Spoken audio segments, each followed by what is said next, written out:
Verify your Discord account. Hi guys, welcome back to our channel. Today I'll be showing you the ways to verify your Discord account. In order to verify your Discord account, first thing first, make sure that your device is connected to an internet service. If you have recently created your Discord account or that have not verified your account, then what you have to do is basically verification means verifying your contact information. Now this could either be your email address or a phone number.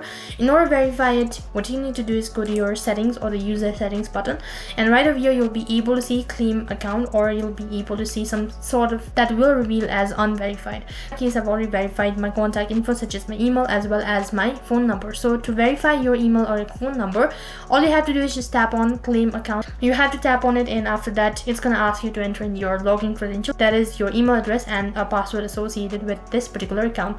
Once you're done entering the information, it's gonna send you a confirmation statement stating that link has been sent to an email. You need to open up the email and tap the link. As soon as you've done that, you'll be receiving a confirmation stating that you've successfully verified your information or the contact details, and that is how you can verify your Discord account. So in this way you can verify your Discord account. That is all for this video. I hope the video was helpful. Make sure to like, share and subscribe to our channel. Thank you for watching. See you in the next video.